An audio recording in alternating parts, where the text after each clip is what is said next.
Hey guys, KRX here, and today I am at the Ueno Zoo.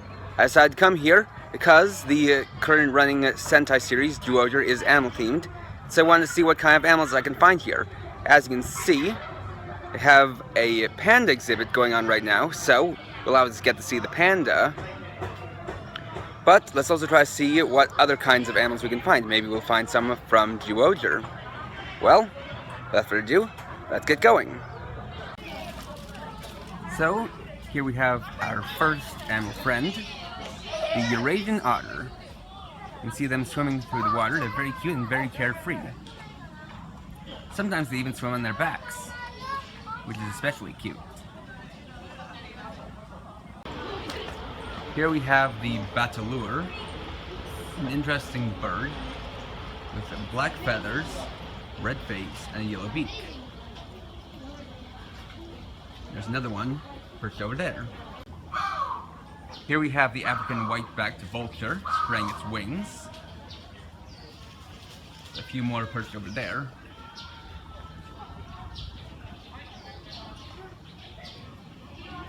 Very interesting. Perched up there we have an eagle, the stellar sea eagle.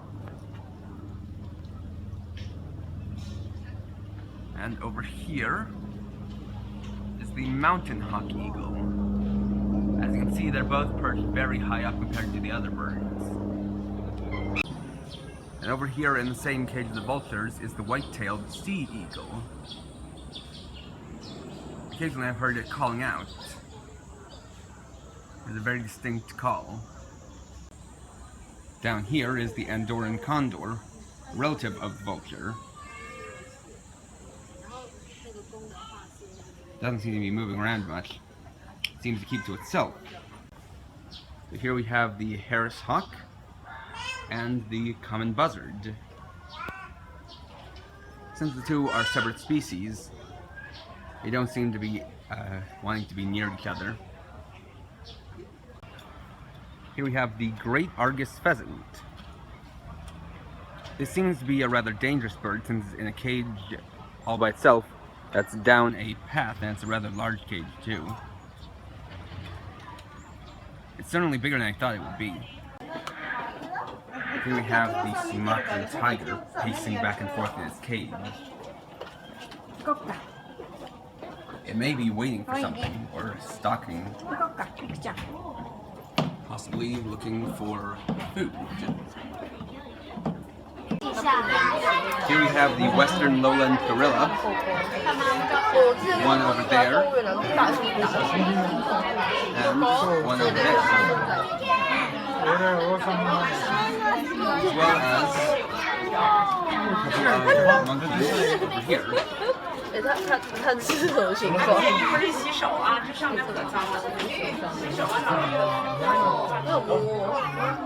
very relaxed and very quiet animals, but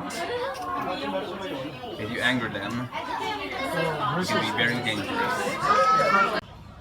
And here we have a pair of Asiatic lions. Both are sleeping and both appear to be female, judging by the size and lack of proper mane.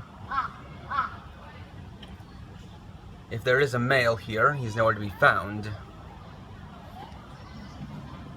But at the very least, the females are sleeping peacefully. And here we have the sleeping South American tapir. Fun fact, the yokai Baku is based off this animal, and in fact, the Japanese name for the tapir is also Baku. Here we have the laughing kookaburra, a bird that's so well known for its laughter that there's even a song about it.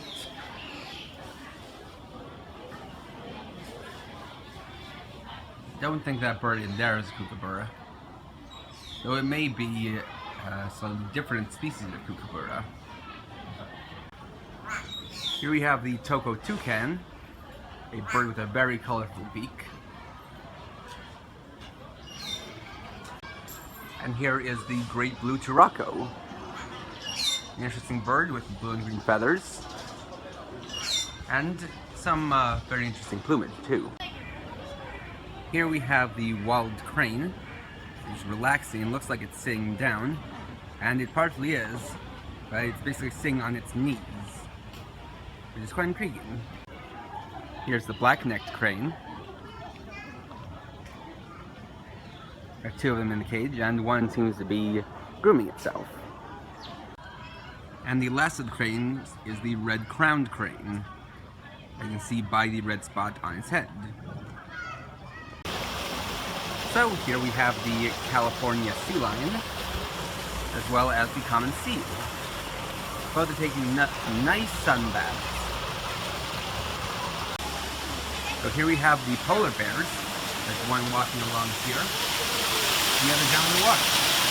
As you can see, they have an open-air enclosure that's designed to look like the natural habitat, so I imagine they're pretty comfortable. You see them enjoy swimming around the lake, and definitely seem to be happy here. Or at least not uncomfortable. Here we have the Japanese macaque. You can see two of them over here, one's grooming the other. And then the rest are all around here. They have this very big rock and some things to play on. It definitely seems like they can move around and not feel so trapped.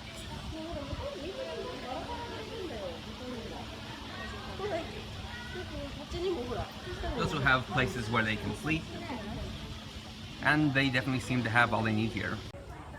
Here we have the monkey enclosures with the white-mantled black colobus, the Debratza's monkey,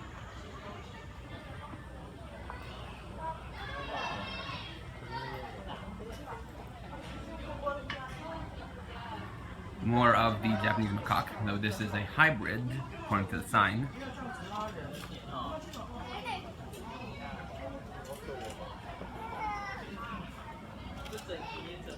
Here is the white-faced saki.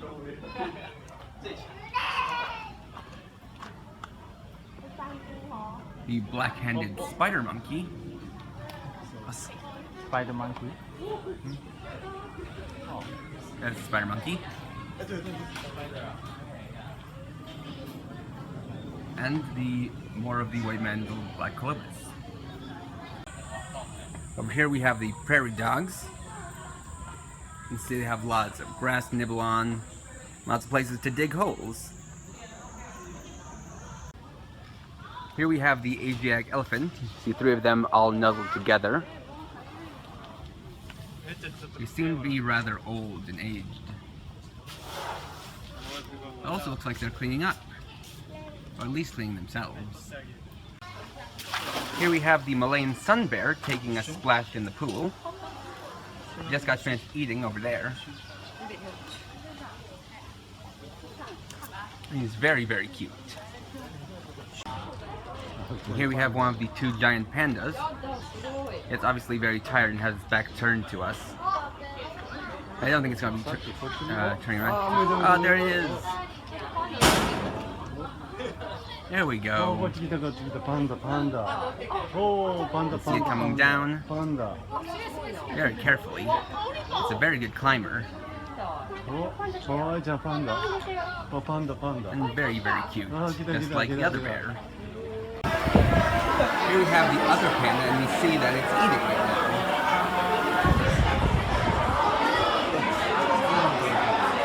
And this is even more cute in my opinion.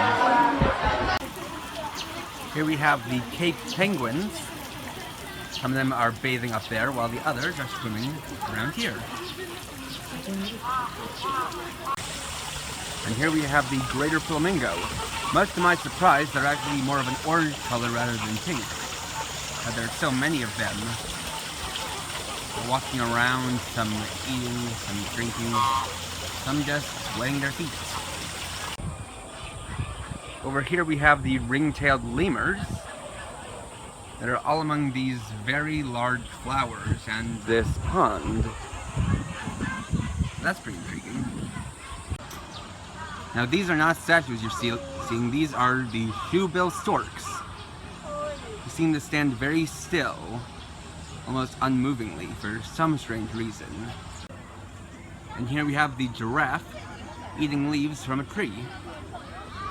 What's nice about this tree is that there are leaves that are even closer to the ground, so it doesn't always have to stretch its neck to eat. Here we have the eastern black rhinoceros, who's just waking up from a nap. Now, even though it's called a black rhinoceros, its skin is not really a black color, just merely dark. Here we have the zebra and 2 Barbary sheep. It's interesting that there's only 1 zebra, but 3 of the sheep. Here we have a chameleon in the vivarium. This is the panther chameleon. It's very, very green. And here we have the yellow margin fox turtle and the Okinawa tree lizard. Here we have the saltwater crocodile, which is incredibly big. A lot more so than I thought it would be. And here we have the West African dwarf crocodile. It is much smaller than the saltwater crocodile. And is more what you'd imagine a crocodile to look like. And here we have the reticulated python, who is currently sleeping. That's very long, very big.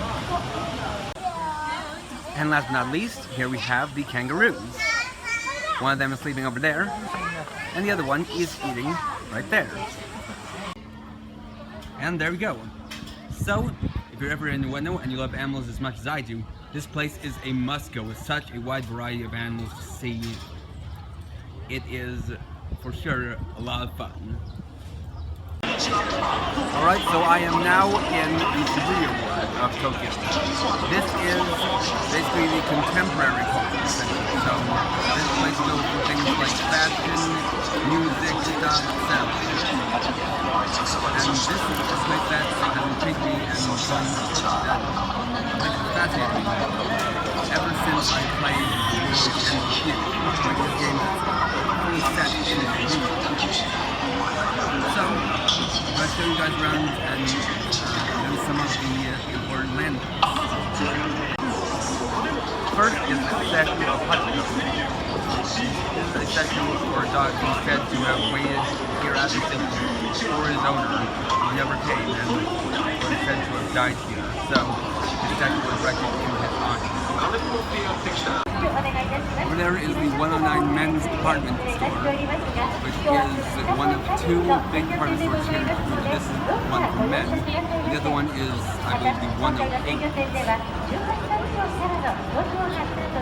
But you can see that right there. I am now walking through the Shibuya Scrambled Hospital. As you can see, it's called that because everybody is scrambling to get to where they need to go.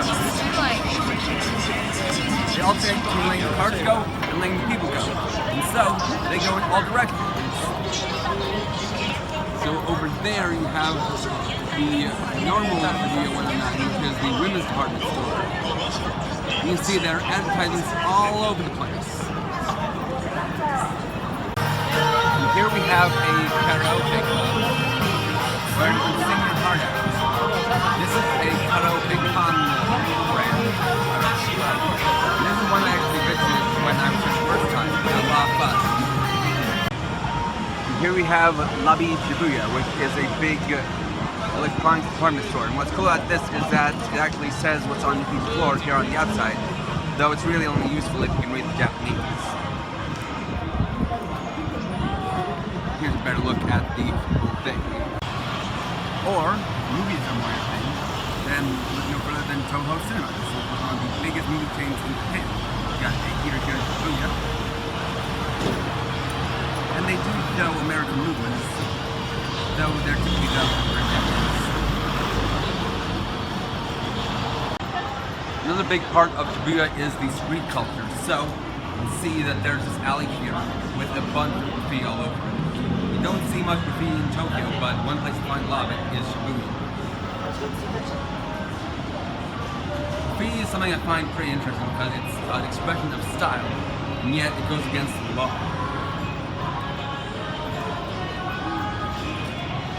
It makes you question how far can it go for the sake of art. For all your music needs, Tower Records is the place to go.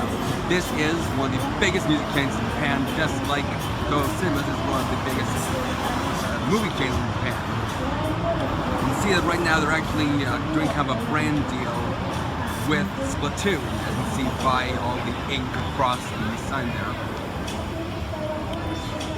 One with the slogan, "No music, no life." That really shows how much attitude this place has. Alright, so here we have the Parko department store, and as you can see, in preparation for the upcoming Godzilla revival here in Japan, you got Godzilla right there bursting to the side of the building. How awesome is that? And so ends another day in Tokyo. Hope you guys enjoyed it as much as I did. This is definitely an interesting trip.